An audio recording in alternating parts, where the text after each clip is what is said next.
आज की कहानी है आधुनिक सोच का अंजाम। शादी की शहनाई का शोर थम गया। मानसी के मन में मखमली रोमांस ने जगह ले ली। संकेत का हाथ थामे जिंदगी के नए सफ़र के पहले पायदान पर पैर रखते ही मानसी मानो हवा में उड़ रही थी। छोटे से शहर अहमदाबाद से सीधे दिल्ली जैसे महानगर में कदम रखते ही खुद को खुशनसीब समझ रही थी मानसी।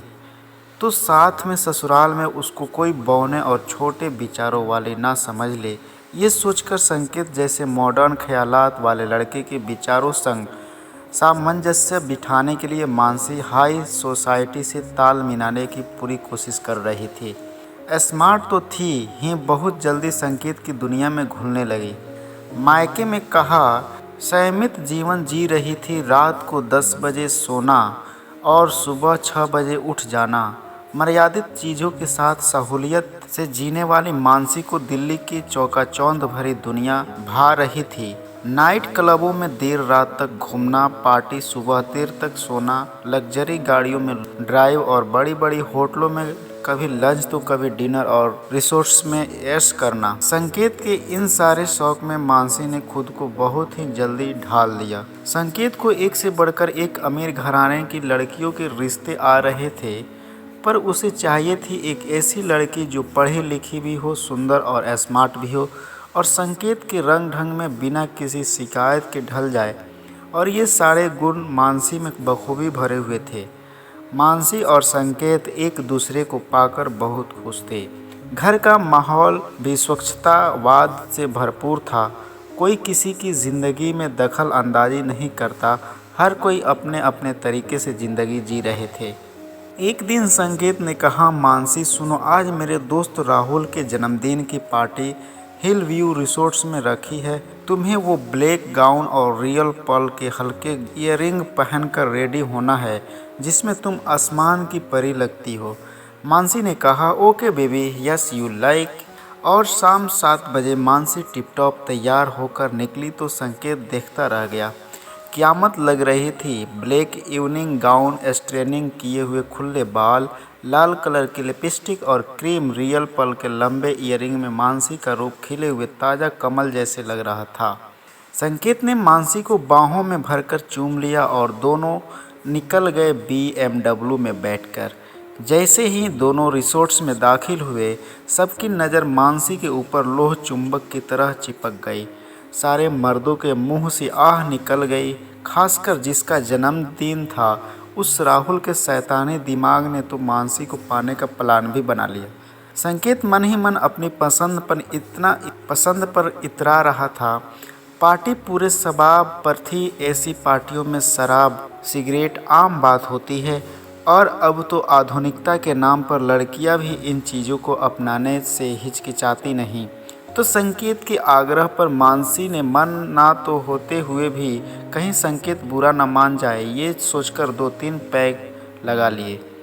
पश्चिमी संगीत पर नृत्य करते सब एक दूसरे के साथी के साथ बाहों में बाहें डालकर झूम रहे थे।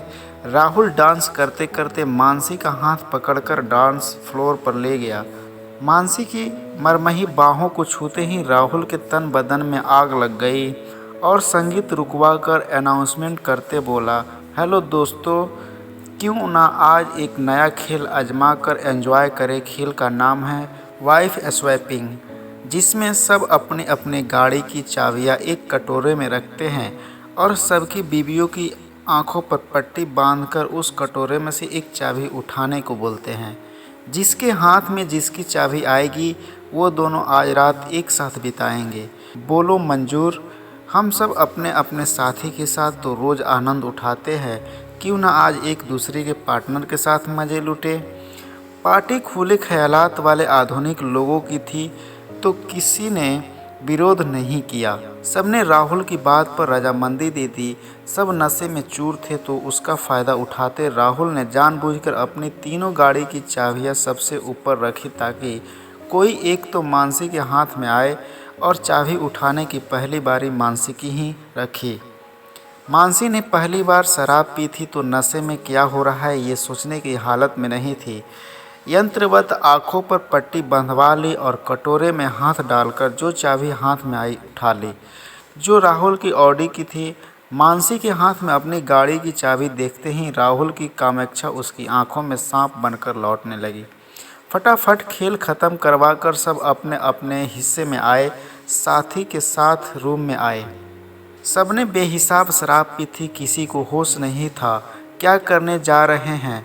मानसी यंत्र वत्र राहुल के साथ रूम में आई और आते ही बिस्तर पर फिसल पड़ी।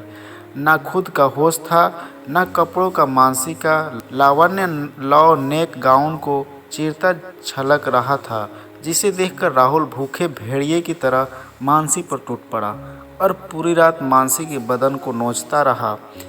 रात भर वह सियाना खेल कर एक रूम में चलता रहा। खिड़की से आती सुबह की पहली किरण ने मानसी की पलकों पर दस्तक दी। आहिस्ता से आंखों को मालती इधर उधर संकेत को ढूंढने लगी। नशे की वजह से अब भी मानसी का सर चकरा रहा था।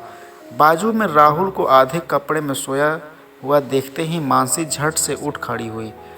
पर ये क्या, उसके तन पर एक भी कपड़ा ना पाकर शर्म से, गुस्से से और धिक्कार से तिलमिलाती कपड़े पहनने लगी। दिमाग सुन्न हो चला था, आंखों से आंसू बह रहे थे। मोबाइल उठाकर संकेत को बुलाया और सीधे बोल दिया, चलो घर चलते हैं, मैं गाड़ी के पास खड़ी हूँ। संकेत झट से कपड़े लपेटकर गाड़ी के पास पहुँच गया। मानसी रुआसी सी नतमस्तक खड़ी थी। संकेत शर्म के मारे कुछ बोलने की हालत में नहीं था। चुपचाप से दोनों घर आ गए। घर आते ही मानसी बाथरूम में चली गई। एक एक अंग से राहुल के वह सिपुन की बू आ रही थी। शावर की धार के साथ आंखों से भी आबशार बह रहे थे। तन की कलिक घिस घिस कर मिटा रही थी और सोच रही थी, मानसी मन पर पड़ी स्याही गहरी होती जा रही है, कैसे मिटा पाऊंगी वो दाग जो रूह की ज़मीन पर छप गया है। आधुनिकता में ढलकर घिनौने दल दल में फिसल रही हूँ मैं, क्या से क्या होती जा रही हूँ। संकेत का बर्ताव मानो कुछ नहीं हुआ जैसा सामान्य देखकर मानसी तिलमिला रही थी। कैसे कोई मर्द अपनी पत्नी को किसी और की आगोश में बर्दाश्त कर सकता है। आज राहुल ने मुझे नौचा, कल कोई दूसरा। उफ, उल्टी मानसी के हलक तक आ गई। खुद की नज़रों में मानो गिर रही थी। एक हफ्ता बीत गया। संकेत को लगा मानसी अब सब भूल कर सामान्य हो गई है, तो संकेत मानसी के करीब जाने की कोशिश करने लगा। पर संकेत के नज़दीक आते ही मानसी को राहुल का घिनौना स्पर्श याद आ गया तो दिमाग ज्वालामुखी की तरह फटने लगा। मानसी संकेत को धक्का देकर चिल्लाते हुए घर से बाहर निकल गई। बड़े घराने की आधुनिक सोच को मानसी अपना तो रही थी, पर बचपन के संस्कार मन को कचोट रहे थे। सब कुछ अपना लिया, पर इज्जत की अस्कियामत पर लगा दाग मानसी को पागल कर रहा था। खुद की नज़रों से ही मानो गिर रही थी। ख्यालों की गुत्थियों में उलझते चलते चलते सब नज़दीक के रेलवे ट्रैक पर आ गई। पता ही नहीं चला तन पर लगी कालिख ने मन पर कब्जा ले लिया था। एक विचार दिमाग में घूम रहा था, ताउम्र इस बोझ को ढोते कैसे जाऊंगी। यही विचार से जूझते एक ठोस निर्णय के साथ रेलवे ट्रैक के बीचों बीच खड़ी मानसी और शर्मसार होना नहीं चाहती थी। आंखें बंद किए तन को मौत के हवाले करती फुल स्पीड में आ रही राजधानी एक्सप्रेस के आगे दौड़ पड़ी। ट्रेन की व्हीसल में एक चीख दब गई और खून की झील में एक मासूम और नाजुक तन की कालिख धुल गई। दोस्तों, ये थी कहानी। मैं उम्मीद करता हूँ इस कहानी से आपको सीखने को ज़रूर मिला होगा, तो प्लीज़ शेयर ज़रूर करें